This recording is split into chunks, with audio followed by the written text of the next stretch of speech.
I think we can go ahead and get started. I expect there'll be a few additional people joining in the coming minutes, but welcome everyone. I'm Susan Gibbs and I'm the president of the SS United States Conservancy, and just thank you so much for joining us tonight for this fabulous program.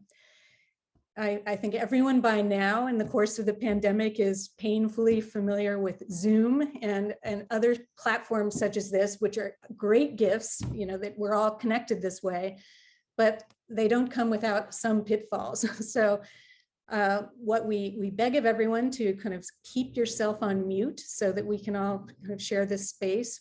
And because we decided not to make this a webinar, but to have us all together, so to speak, so that it can be a bit more interactive. But yes, so we encourage you to again stay on mute, and also if you could just say hello in the chat, perhaps share where you are calling in from in the world. And one other little intro assignment is if you could share a word or a phrase that comes to mind when you think about the SS United States.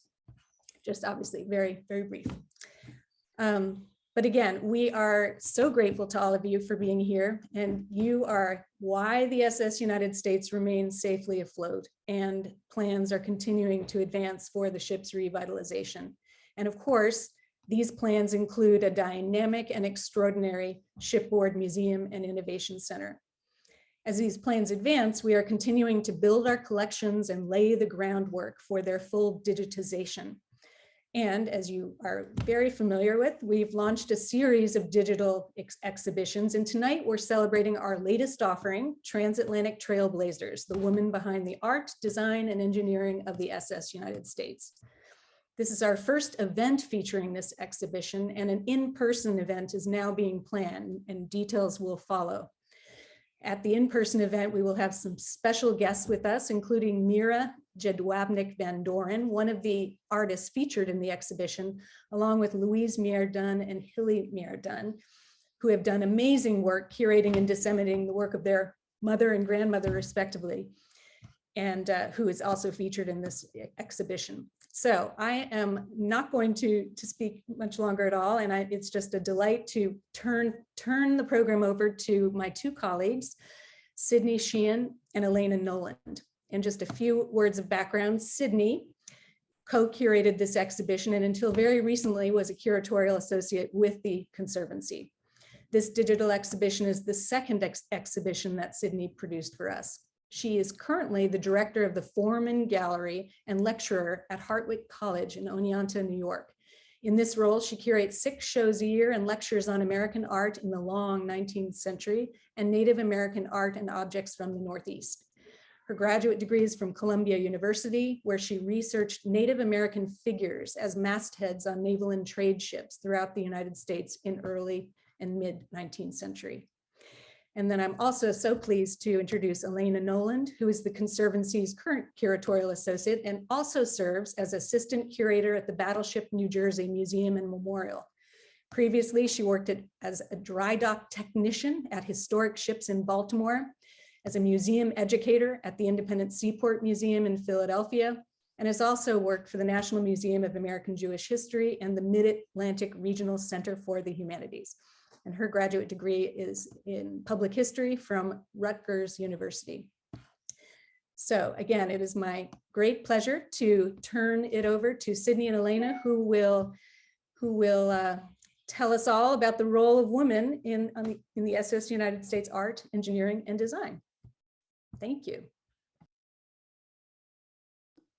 Awesome. Thank you so much, Susan. So I'm going to go ahead and attempt to share my screen. If anyone is having any issues, please let me know in the chat. Let's see. Can you all see that? Thumbs up if you can. All right, cool. So before I sort of get into what I wanted to talk about, I just want to give a rundown of what to expect from this event. So I am going to talk a bit about how this topic and this exhibition came into fruition. It's our second digital exhibition, and I'll sort of go into the evolution of how we got here. I'm also going to sort of get into a brief history of post-war art and the role of women as artists and designers. Then I'm going to hand it over to Elena, who's going to talk a bit about women in shipbuilding and engineering. And then hopefully if time is, if we have time, we'll reconvene and discuss a bit about curating the exhibition and then head into a Q&A. So for the Q&A, just like Susan had told you to send, a brief message in the chat, you can put your questions into the chat box and we will have, we'll moderate those and make sure to get through as many as we can. Again, it's super important to keep your microphones on mute so that, we can get through everything. I have a stack of paper that I want to talk to you all about. But please, if you're willing to throw on your video camera, and apologies in advance for my dog squeaking her toy in the background. It might be consistent throughout my presentation. So with that said, I will get into it. So the topic of Transatlantic Trailblazers really started for me with our first digital exhibition, which was advertising the United States. I really started getting into the interest and the really powerful role that women played on board the SS United States, but also in post-war America through researching advertisements that featured the SS United States. So for those of you who were able to sort of interact with the first digital exhibition, you might recognize this poster here. But for those who did not get to interact with it, Advertising the United States was an exhibition that highlighted the intricate, exciting, and often beautiful visualizations of the SS United States in advertising and how these advertisements affect our understanding, experience, and memory of America's flagship and her namesake nation. So we were really looking into how advertisements visually established a sort of national identity, an idea of an identity, and how that played into our relationship with the SS United States. Through my research, into advertisements featuring the ship and how they shaped or informed American identity, I came to find a lot of different ways in which gender, specifically the role of women, was explored through various facets when it came to the SS United States. As an example, you'll see here two very different advertisements that feature the SS United States in one shape or another. One is directed towards a traditionally male audience, the Man in Command, which was a Esquire boot polish advertisement featured in Life magazine. Another was heavily marketed towards women and our traditional notions of women at the time.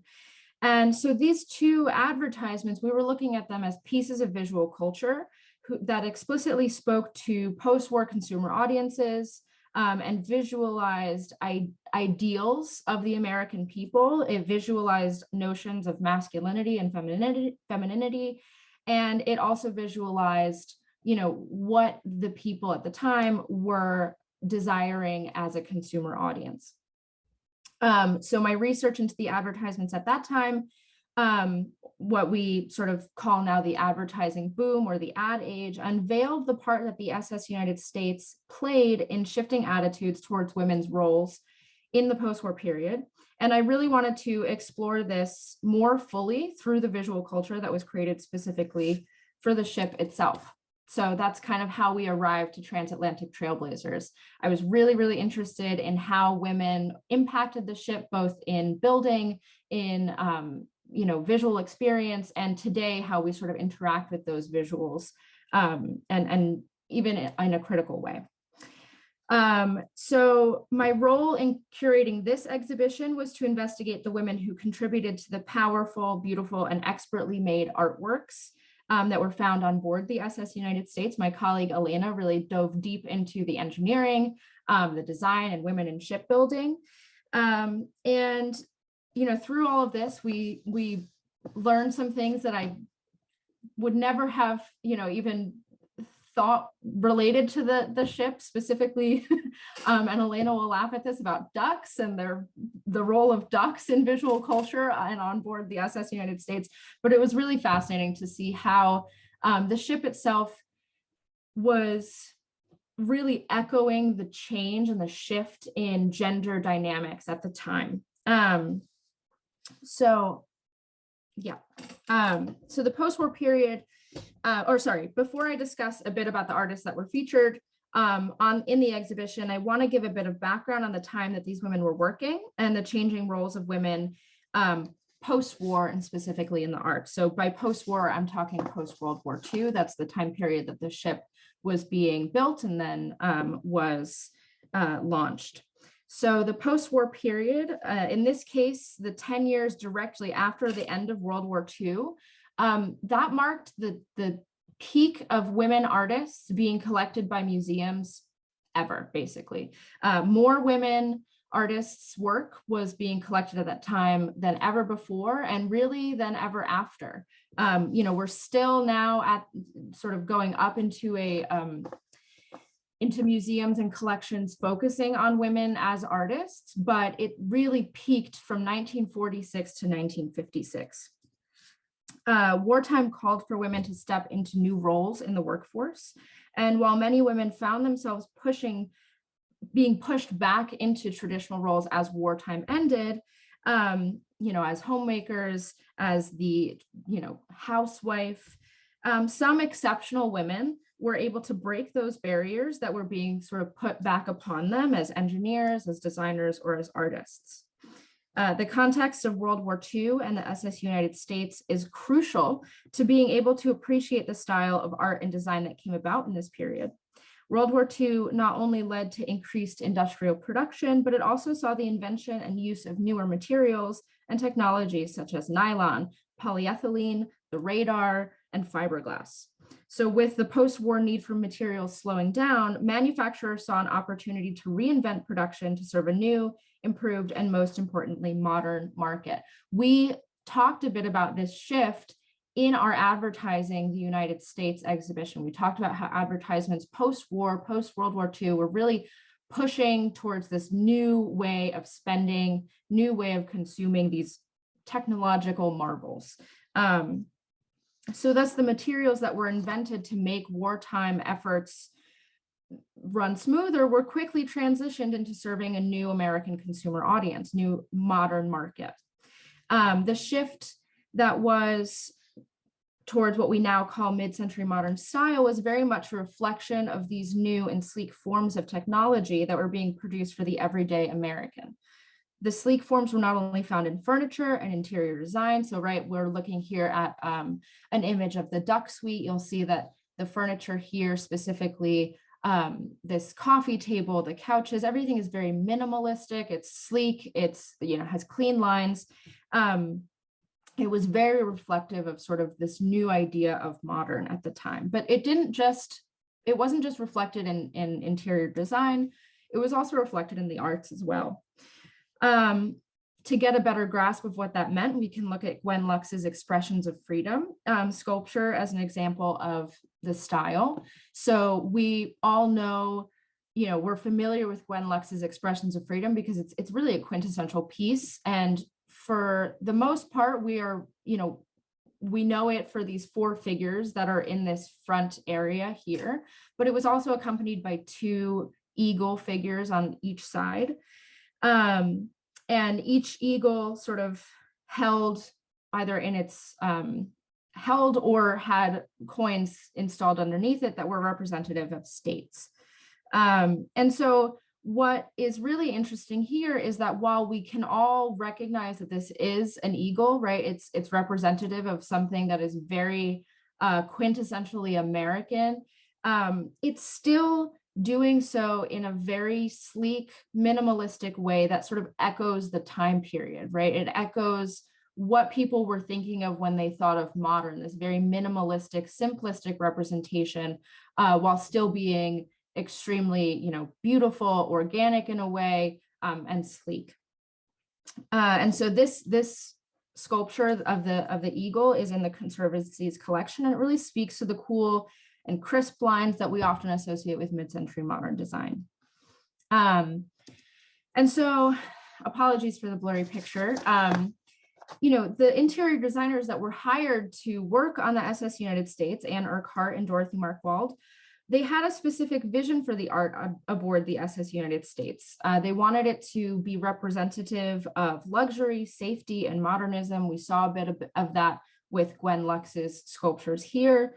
And they really wanted to create an atmosphere that reflected, the American dream in every aspect. However, the art that was produced for the SS United States, it also had to fit within two themes that didn't always lend themselves to the mid-century modern design or style. Those two themes were Americana and the sea. Not going to get there yet. So the sea is a fairly straightforward theme to associate with an ocean liner, as that is what the liner travels on. That's what everyone is interacting with outside the space. But Americana, it's a bit more complex. It makes sense to want that to be a theme that is associated with the ship, because the ship's namesake is the United States. It is a representation of what we understand as American. And Americana doesn't always fit within that idea of mid-century modern, because it sort of speaks to a nostalgia that isn't exactly in line with modernism.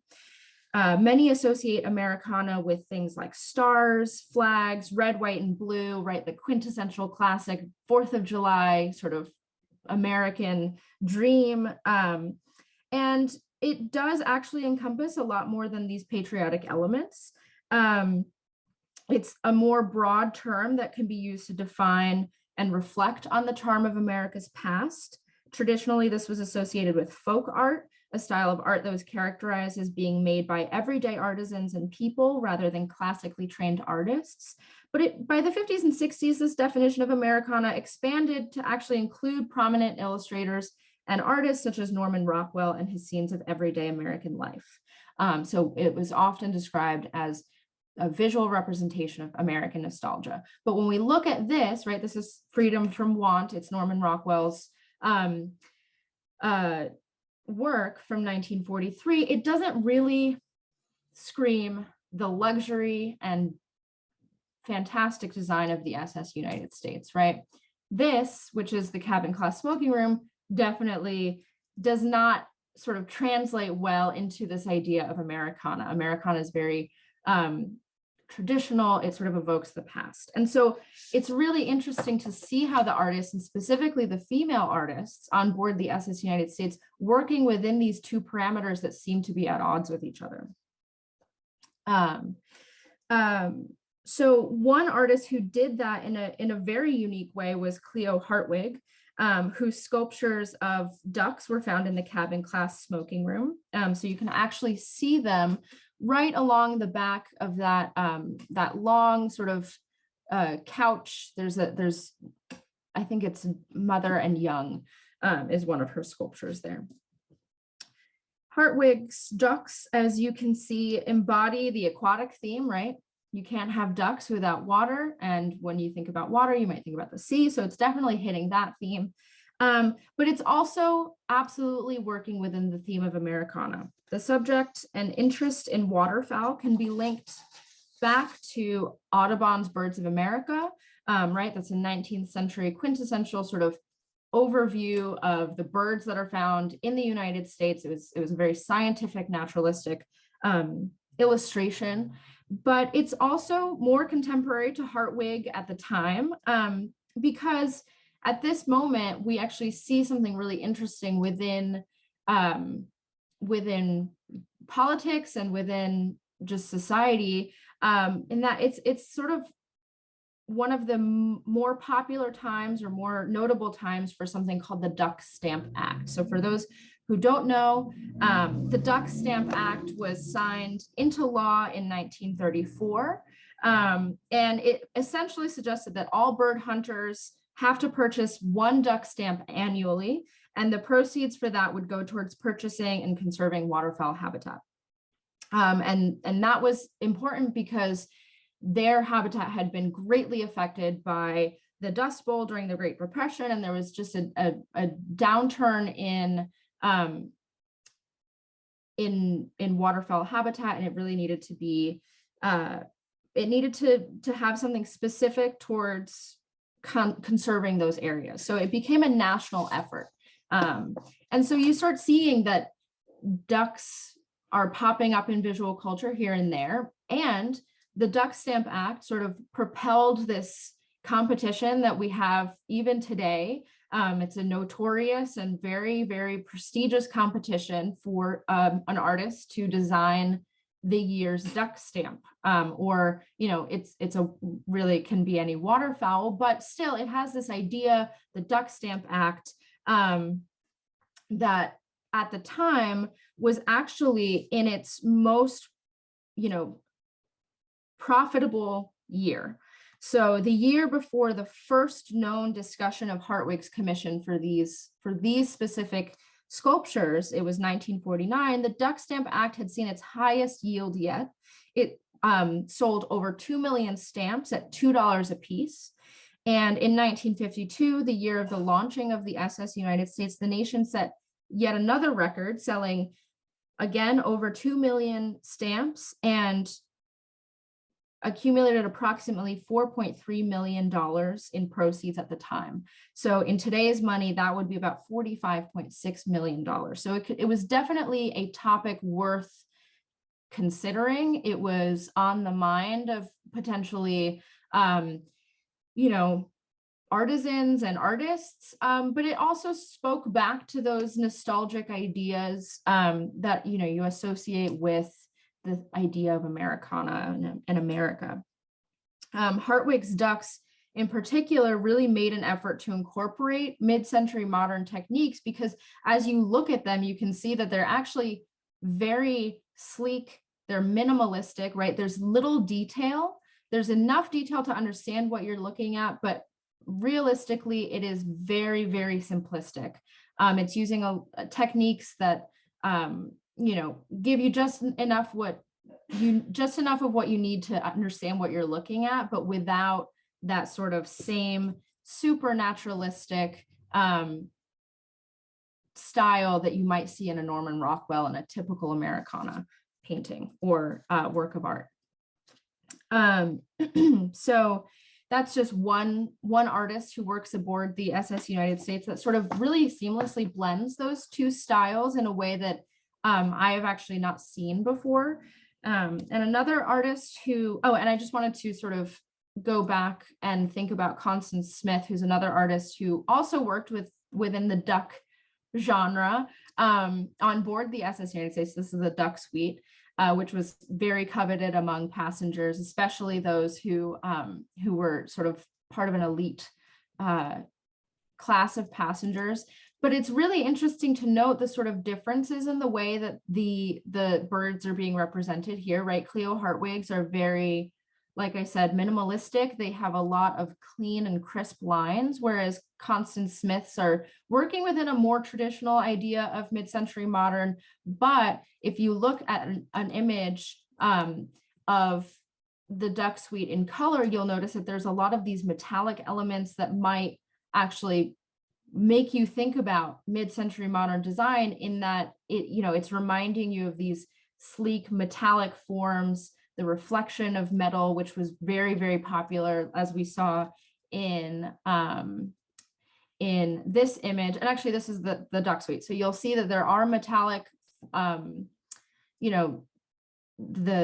actual background, which is very simple and almost, 2D at that point, is metallic. It's sort of echoing the metal of the coffee table here. It's really bringing about this idea that it might be saying this is mid-century modern without being as explicit as something like Cleo Hartwig's ducks. And so another artist who seamlessly blended those, together, modernism and Americana, is Hildreth Meir, whose work, The Mississippi River, Father of Waters, was installed in the cabin class lounge. Again, we're seeing a lot of those metallics that are coming out.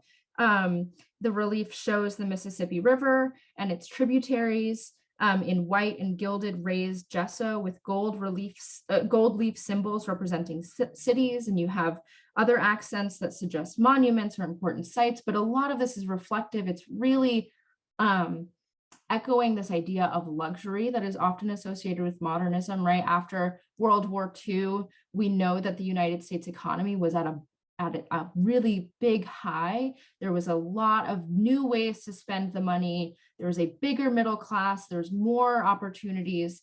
And so to reflect that type of success in visual culture through things like gold leaf, through things like modern styles, mid-century modern, it really is, it's really connected in a way that we might not have seen if we didn't know all these facts. And so Mira's relief even goes as far as representing Hannibal, Missouri as Huckleberry Finn, which is sort of a nod to Mark Twain's novel, which again is, when you think about it, a quintessential piece of Americana. It really is reflecting on this notion of American identity, of American nostalgia. It made an impact within American literature. And so if you see right there on the right of that sort of corn representation, you'll see it says Hannibal, and it's a representation of Huck Finn. And so all of these artists, and I could talk for a long time about all of these fantastic artists, specifically the women, but we have limited amount of time, so I won't be able to get into it. You'll be able to read about it on our digital exhibition, where we go through all the different works that these artists produce, the ways that they sort of broke barriers. And it was a very fun exhibition to be able to put together. So the artists whose work we featured in the exhibition, there's still many more artists that we can talk about. They really elucidated what it meant to visualize contemporary, or for them, contemporary American identity at the time. And the women working on the SS United States contributed to defining a new version of Americana. They really, really set a standard for what it meant to work within that theme, especially on a ship that was so modern, such a technological marvel. And this included expressing and visualizing their own roles as women, as artists, as designers within American society. And with that, I'm going to pass it over to Elena.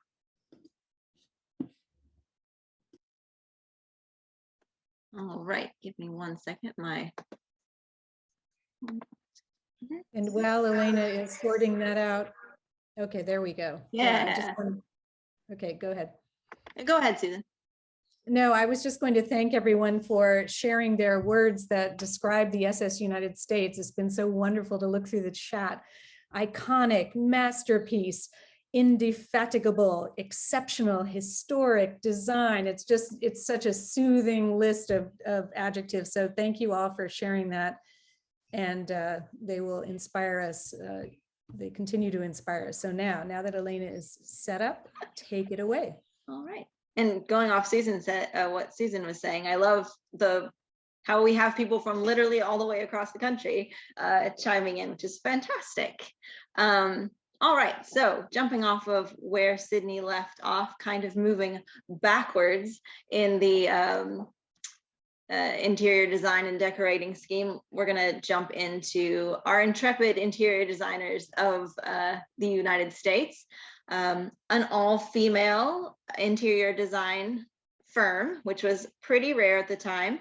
Going back to what Sydney has already touched on, which is kind of the touchstone for this entire endeavor, is without World War II and all of the opportunities presented to women during that time, we wouldn't have seen the careers of a lot of the women that we're talking about tonight.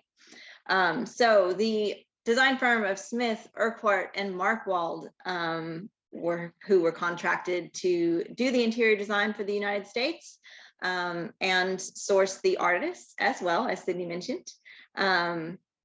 This is Dorothy Marckwald on the left, on my right, and Anne Urquhart, the younger of the two there, sitting in front of America. They are the two of the firm that did the maritime projects. Miriam Smith was the third party there. She ran their offices and did the non-ship commissions, which I think is interesting, very balanced.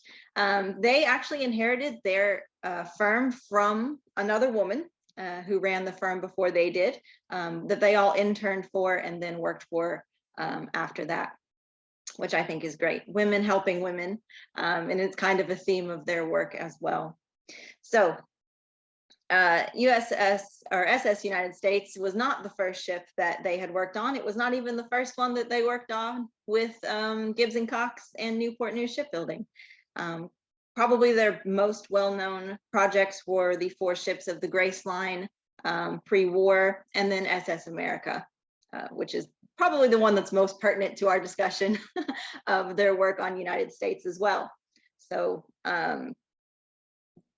not only do you see the first steps towards the actual design, the colors used and the layouts that we'll see in United States on America. So a lot of people don't know that she was actually very, very fireproof as well, which is, you know, one of United States' very big claims to fame, is that she's pretty much 100% fireproof.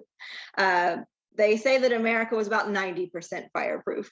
And I think a lot of that extra 10% comes from all of the extra fancy polymers and plastics and synthetics in general that were developed during the war.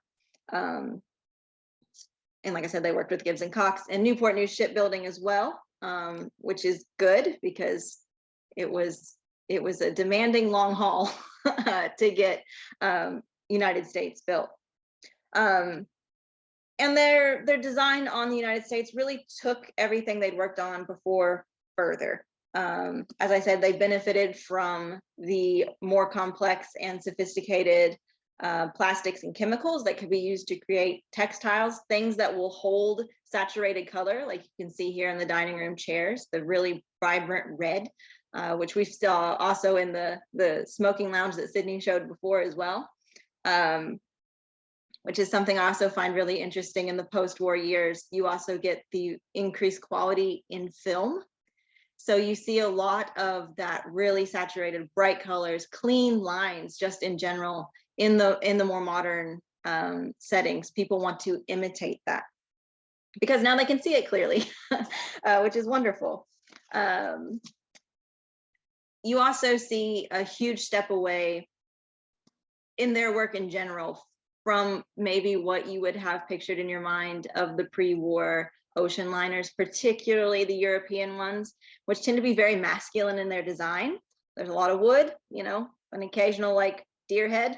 It's very hunting lodge vibes, which you don't see on any of their, really much any of their work. Even their design choices pre-war were trending towards what we would consider a more modern appearance and what would come to ultimate fruition with the United States. You know, America, again, is an excellent example for that. She had a big dash of 1930s Hollywood glamour to her, and elements that would become very popular in the mid-century modern movement, to the point that even though, you know, she was turned into a troop transport during the war, and then post-war was basically fitted back to exactly the way she looked as built in her interiors. They really did not update her a lot as far as the way she looked, which I think says a lot for the forward-lookingness of their design, the timelessness of it. Kind of getting more into their ethos, like I touched on before, the increased quality of film, people looking for those really bright colors. One thing I will point out is the one that we know the most about is Dorothy Marckwald, and they called her Dot. I am assuming that she is the most public facing of the trio because she is who is always quoted in articles. And there's a couple really good interviews, like oral histories, that are recounted from her. I can definitely give you guys the name of a book in the chat later if you would like. She was really awesome. She had very strong ideas and she took no nonsense from anybody. It was great.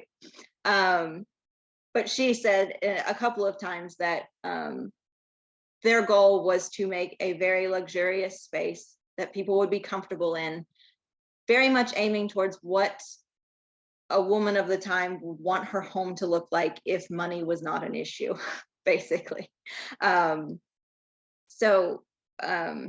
Another quote that I want to share with you guys from Dorothy that I really love, when asked well after they designed the United States about their experiences working as interior designers on ships. She said, quote, "Although the idea of women decorating ships was then quite unheard of, it is not without reason.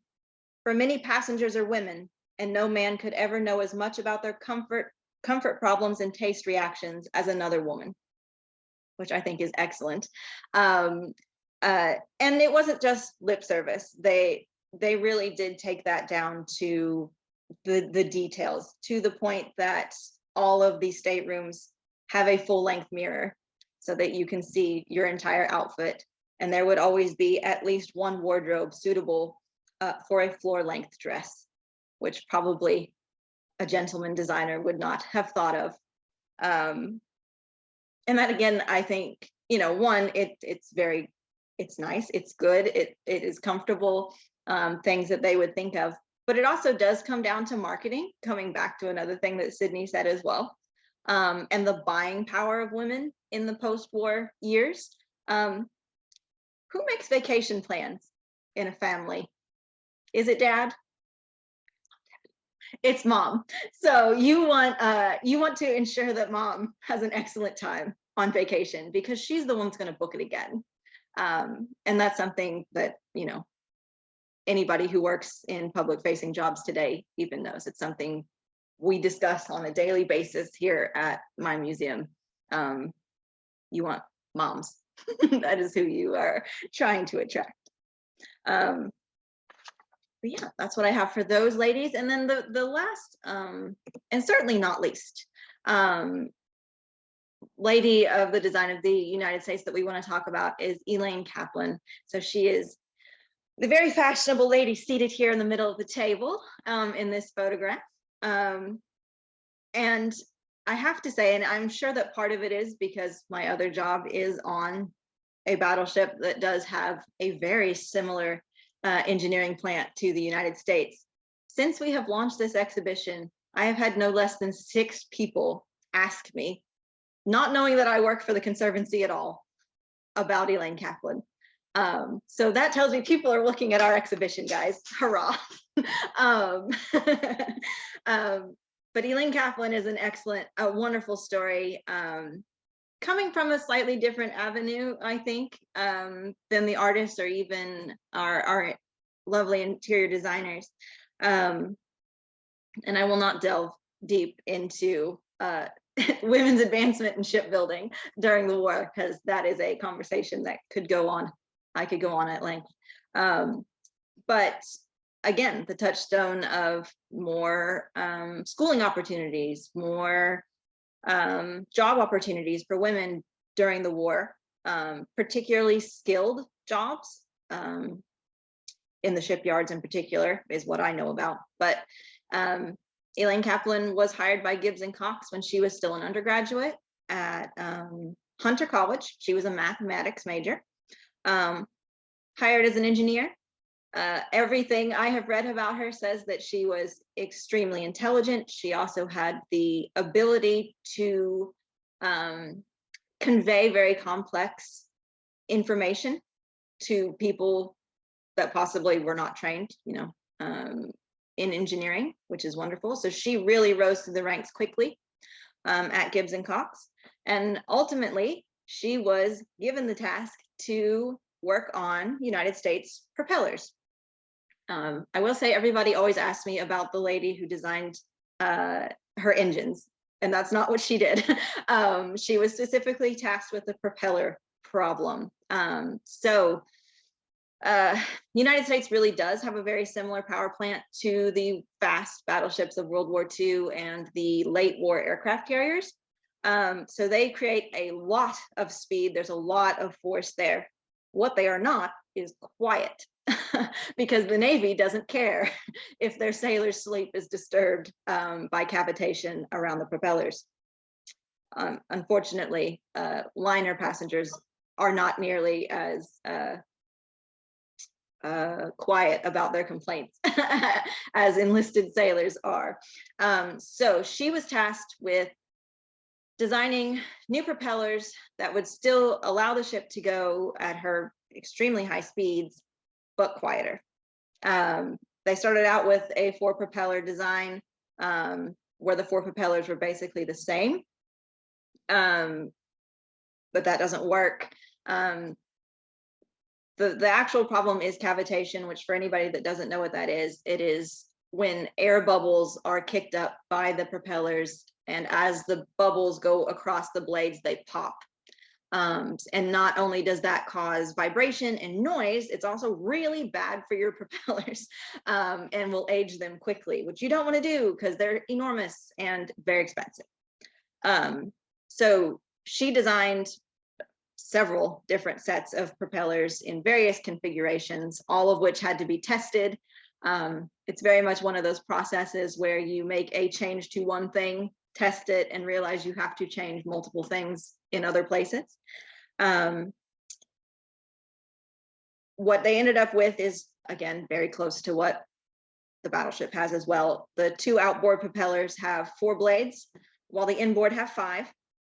Her propellers are scattered about the country, so you can see them. The Mariners Museum one is displayed, very great out there in the front, if you have ever seen a picture or visited.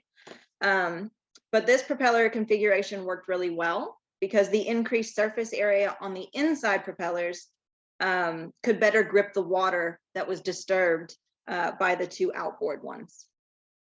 And then they tested this over and over in basin tests there in Newport News. They do have the benefit of both Newport News Shipbuilding and Gibbs and Cox of having designed many a Navy ship.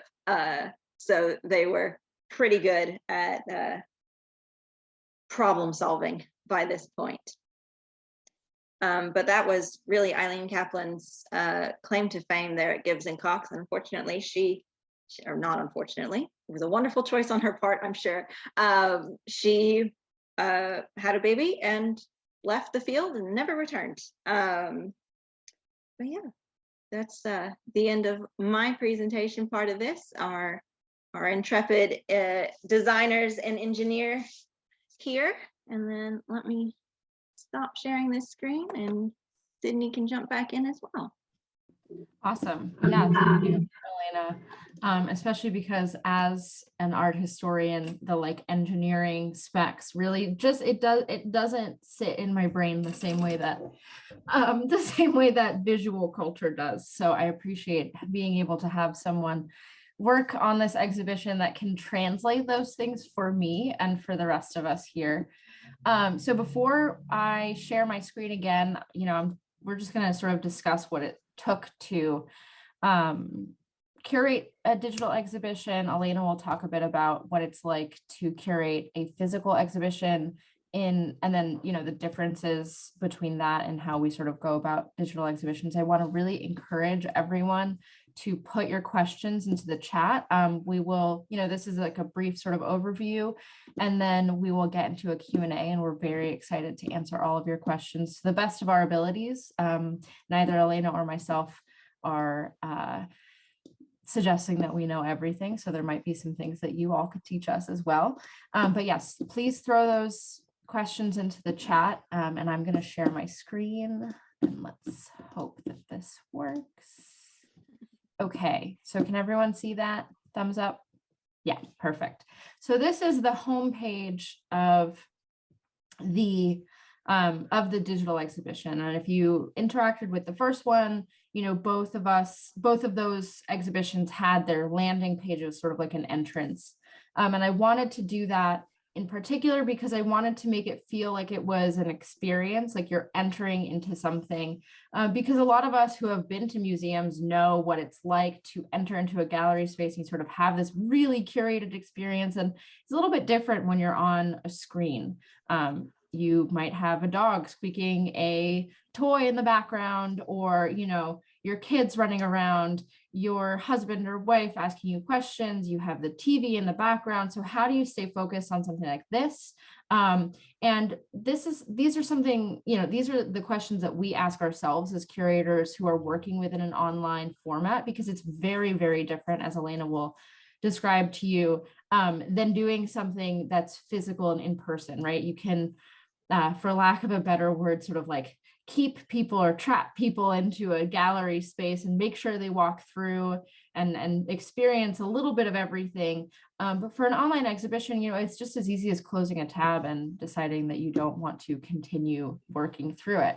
So how do we keep people on their toes? How do we keep people engaged? That's something that we sort of think about all the time.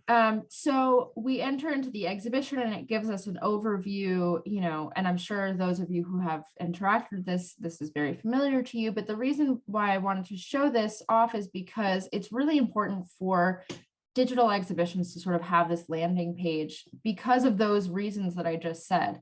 How do you interact with audiences when it's just through a screen, when it's just sort of two-dimensional, and especially when it comes to thinking about material culture and objects, it's really difficult to be able to give you that same experience online because you don't have the physical view of it. You can't walk around an object online. You can't look at it from all its different facets. You really have the one, or if you're lucky, the few images to work with. And it doesn't have that same sort of engagement. But on the sort of very big pro side of curating a digital exhibition is that suddenly you have access to all of this information and all of these wonderful images, videos, and maybe even sound recordings from the comfort of your own home. So this is sort of something that came out of the pandemic, from everyone being online all the time. We realize that it's really easy to engage people in a certain, for a certain amount of time online. And there is no drawback to being able to share something as awesome as the SS United States with everyone. So it's a really exciting way to share all of our research that we do, all of the work that we do on the back end. And I know in particular, this Transatlantic Trailblazers was very fun to work on. If it wasn't apparent in my excitement about the ducks, I truly did not know that was where that research was going. I continuously will bring up ducks until my dying breath and their importance in American visual culture. But it was just really, really fascinating. And it was so fun to be able to build something that actually interacts with you all, from the comfort of your own home. So some things that, are really important to think about when we're curating a digital space is making it feel like, you have access to everything, but that there's also a start and an end. There's a way to get through it so that you have a good sense of what you're getting into, right? If you're in a physical space, you start at the start and you walk through and there's an end and you know which way to go. And sometimes you might come in through the back end and you're very confused and there's a gallery assistant that tells you to, make your way to the front and go through in a specific way. So we wanted to do the same thing on here. And this is sort of why you have these next buttons here, but we really wanted to make sure that we were giving everyone enough information without overwhelming the audience, because with online exhibitions, we do have a lot of pictures and a lot of power within those images, but it's a different experience if it's on a screen versus in person. So you really do have to make sure that you're setting up the scene in a proper way. So we really, made sure that everything had a beginning, an end, an easy scrolling, and easy viewing. For most of these images that are high quality, you would be able to sort of open them up. I think for some reason that's not working. Oh, it's because I'm sharing on a single screen. So if you were working on your own screen, you would be able to, have those images come up in a light box. All of them have their own labels, just like in a regular exhibition. And, you know, because this is sort of a curated experience, we wanted to make sure that there were choices for you to go back as well, to sort of go through something again. And then finally, when you get to something like this area, we had this gallery down here, which if you weren't aware of this, you can sort of go into each of the artists and learn more about them.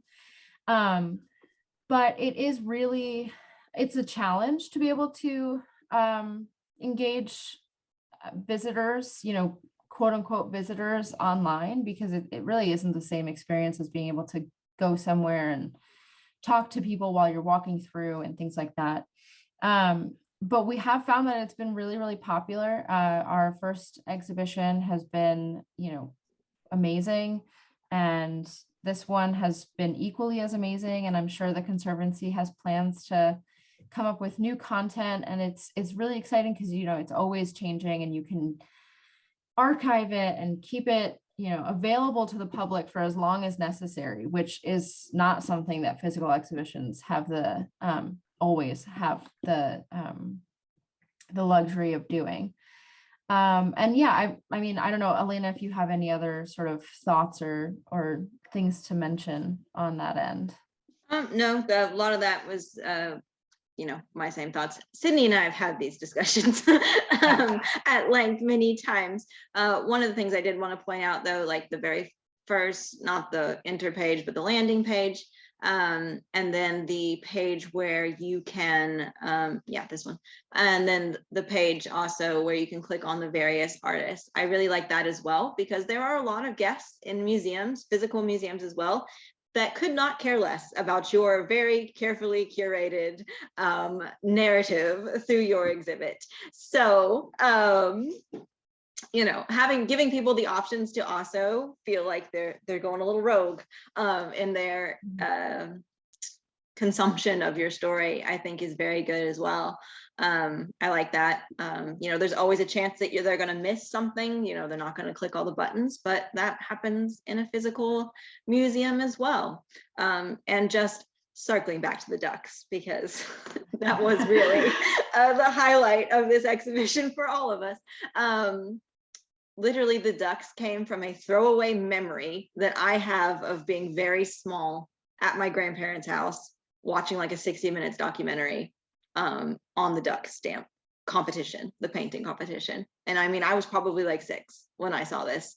And I think that's one of the very best things about working, not just in museums, in any kind of education, public engagement field, is, you know, there can just be something tiny like that hooks you in. And then, I mean, we ended up with, I don't know, I'm sure we would have had pictures of the duck suite in the exhibition anyway, but yeah. You know, but the sculptures of the ducks was not on my radar anyway, prior to that. So yeah, you know, that's one of the things I think probably people that don't do this kind of work think about, is you can have the most off the wall idea, but you know, people make these crazy connections all the time. So yeah, totally. And you know, it's also really important to note that in both the digital and the physical sphere of curating, and I have the pleasure of curating 6 shows a year, which is quite a lot, though I am in a contemporary gallery space, so it's a little bit different than something like a museum. This work it takes months and months, if not years at some point. So when I was mentioning at the beginning of my talk that I sort of came up with this idea as I was wrapping up the first digital exhibition, that was really when I started thinking about and actually started researching all of this work. So it really does take quite a bit of time to put all of this stuff together. This format that you're looking at is probably the quickest part of the digital exhibition, is actually putting it into a website, which we do from our end at the Conservancy as well. You know, it's not like we outsource any of this information or any of that. You know, everything is done among the team. But all of this research, I mean, it took months and months, and it took, consistent and constant meetings with Elena and I of talking through information, trying to figure out what information was worth putting in this exhibit, because something that we always, struggle with, and this is whether you work as a curator or a historian in a ship museum or as a lecturer in a small liberal arts college, is trying to fit in all of the information that you want people to know in this one thing. And you hit a point at a certain time where you realize that the only way to move forward is to really cut certain things that there's only so much information that we can give you. And so everything that you've read in this exhibition, everything we've talked about, those are just like it's the tip of the iceberg. I think both Elena and I could each hold our own semester's worth of a course on these topics. There's so much information that didn't make it into these exhibitions that will ideally make it into another exhibition in the future, different topics and threads, like Elena was talking about. The ducks was such a random thing, and it turned into this really cool, very, scholarly understanding of where they fit into American visual culture and what it meant to have images like that on the SS United States. So it starts with such a little thread. It could be such a small thing that you sort of follow through, kind of like a detective, to get to a point where you can share it with the public. And we're very proud of this. I think the Conservancy is really proud of it, and we're so happy to be able to share it with you all. And yeah, I mean, we'd also love to get your feedback at some point. If you have thoughts about the exhibition, about things you'd love to hear about from the Conservancy, I'm sure there's so much room to explore different opportunities. So with that, unless Elena has anything else to mention about sort of the curating, I think we could probably move into a Q&A session. So if you have any questions, put those into the chat. Yeah. So I did see that there was a question. I'm going to stop sharing my screen now. I did see that there was a question asking about advertising and US Lines, if they had, a specific ad agency. For US Lines, they commissioned all of their own advertisements, right? So everything was done within their in-house, but you would see some advertisements using the SS United States. So some agencies were using the ship, whether that be like Lee's Carpets, right? That wasn't an ad that was made by US Lines. That was Lee's Carpets saying, hey, we want to advertise our carpets because we know that they're on board the ship. We know that the ship is the pinnacle of luxury. And so we think that by mentioning that you can have these carpets in your home, you can take a bit of that luxury with you. So it was all over the board. But for a lot of the advertisements that were specific to taking a trip and actually reaching out to an agent to book a trip on the SS United States, that was through US Lines themselves. They didn't really outsource it to other companies as much. But it's really fascinating. There are so many advertisements out there. Yet again, another example of an exhibition that sort of had to cut down. I had, I think, hundreds of images, and I cut it down to like 30 or 40. And if I could have, I would have shared all of them with everyone, but it just, at some point you do get lost through the site. So you have to sort of know your limitations as an online exhibition. And the general rule of thumb when you're designing anything in a museum is that people will only take away 3 things. So you need to decide what you want those 3 things to be.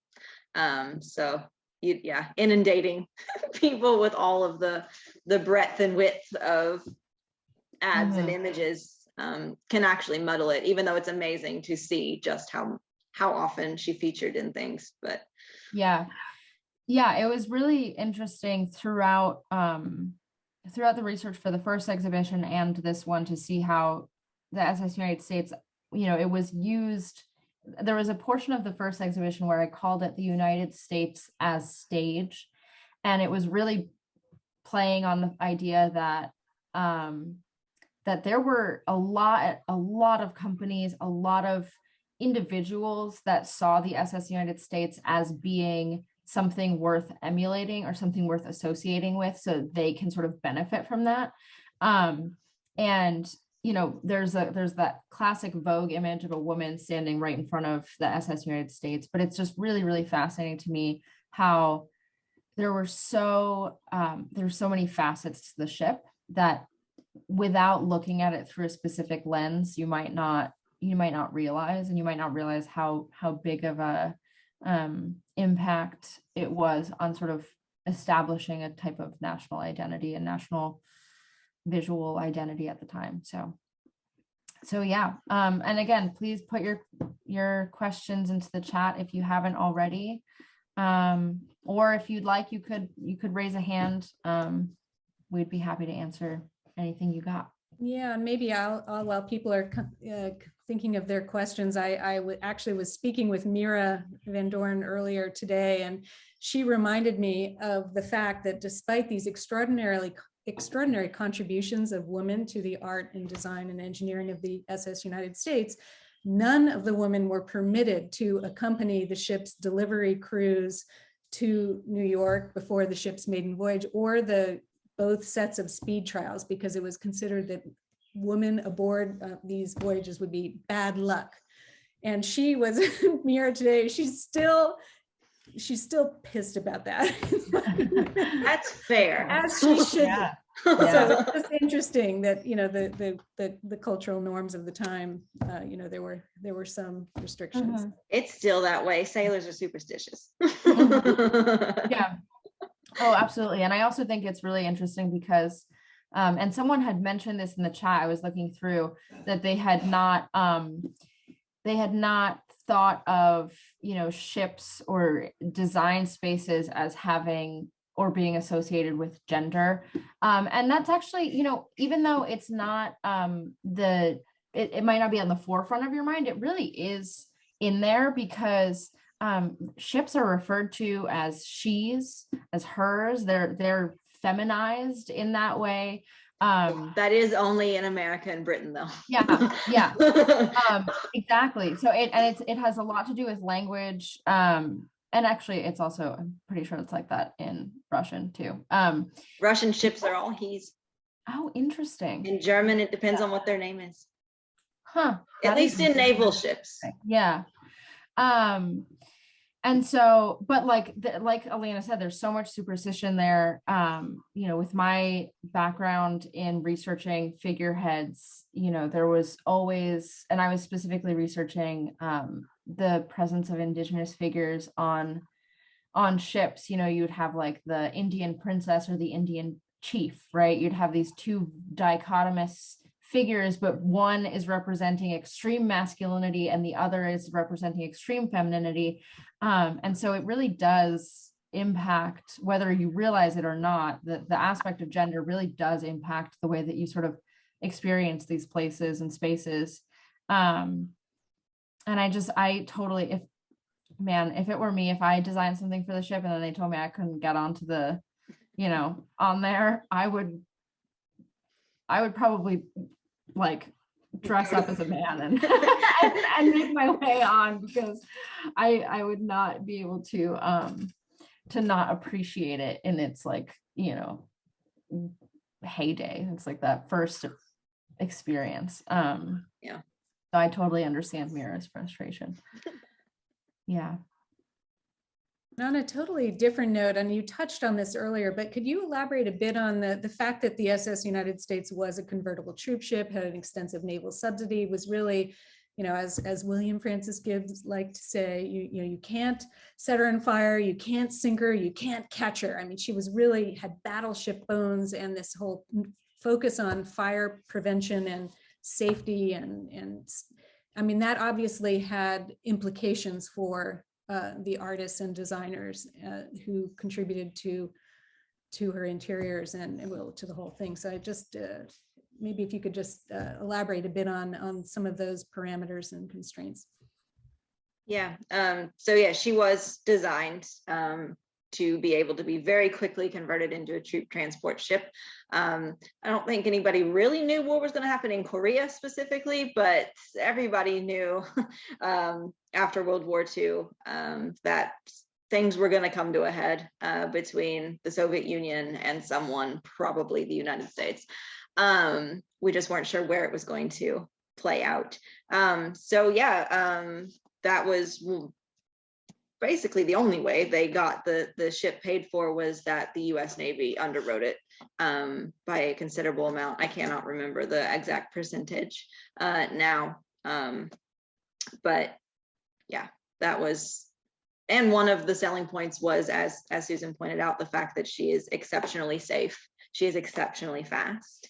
And that kind of goes both ways. So it was a selling point for the Navy to help subsidize it, but it was also using the World War II, late war Navy technology as well, that all of the design firms had a hand in as well, which is, I get asked a lot over here, since we can see United States from the battleship, does she have the same engines? I'm like, well, it's not exactly the same. She is not as compartmentalized as we are. Our engines and boilers are all in separate compartments. So we have separate fire rooms and separate engine rooms for 8 total, 8 total. She's not that compartmentalized, but she is more compartmentalized than in previous eras or generations of liners. And it is very similar. She does have a higher PSI than we do, but she's also a lot lighter because she doesn't have armor like we do, and her superstructure is considerably lighter than ours as well. So that's why she does 38 knots, and they got this ship up to almost 36, the battleship. That's where I'm sitting. So yeah. Anything to add, Sydney? You are the engineer person. When it comes to art, I can talk everyone's ear off, but when it comes to really understanding the way that the ship works, I always will leave it to Elena. I've never met anyone that can so succinctly put it and also understand it. I'm usually like, I don't know. so nothing to add there. Does anyone Sydney or Elena, if you had the opportunity to invite one of these artists or designers out for a glass of wine or a cup of coffee, is there one that comes to mind, and that any kind of questions that you would immediately pose? I mean, is it so surprising for me to say either Cleo Hartwig or Constance Smith, just to ask about the ducks? Because, as a researcher, I can draw my conclusions about everything, but I'd really like to know why. I know Cleo Hartwig really liked to work with birds and sort of natural forms, but I'd love to know exactly why all of these subjects were chosen. Oh my gosh, I think I would want to invite I would just want to have a giant dinner party with all the artists. I think that would be very, very cool, especially to know how, there were a lot of limitations or things to be solved when it came to creating the art for the SS United States. We talked about how the SS United States was almost completely fireproof, and that that extended to all of the art that's on board. So a lot of these artists were tasked with creating work within their genre, within what they do, but with the added obstacle of potentially not working in their normal medium, which, as someone who works with students and works with artists all the time, it's a big ask to suggest that an artist step outside of their normal medium so that they can accommodate that limitation. And all these artists did it in a way that really set forth this absolute high standard. So gosh, it would definitely be Cleo and Constance, but I would really love to talk to everyone about all of those limitations they faced. I think I would ask Gwen Lux, mostly because before working for the Conservancy, that is the only bit of art that I knew of on the ship, because I'm not an art historian. You know, it's so iconic, and I would really like to talk to her about it. But also, I would like to talk to Hildreth Mira, because she was one of the ones that worked on the committee to choose the other artists, and I would really like to know about that process, like the vetting process for all the rest of the artists as well.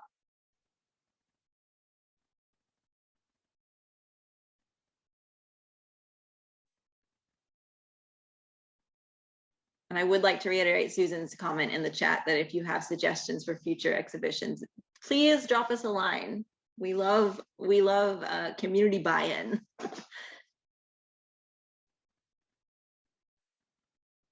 I don't know about that. Yeah, I was just gonna say, there's one question from Wayne that asks if there's any noticeable differences between the duck suite on the America and the one on the Big U. I'm not sure of any noticeable differences. I want to say that Constance Smith also did the duck suite mural on the America, but I'm not, that isn't 100%, you know, I can't say that 100%, but I believe that it's done in the same style, that same sort of like, you know, traditional, but emphasis a bit on that going towards a modern look. And I just think that it's also really interesting to have two of this of similar status areas on two different ships, because it kind of suggests that there's like this, you know, there's this pinnacle, there's a standard for luxury, and it's like the duck suite. So if you knew what was good for you, that's the one that you would choose. But yeah, aside from, you know, being pretty sure that Constance Smith did do the duck suite on the SS America, I'm not sure if there's many other differences. You know, she works within a pretty similar style throughout her career. So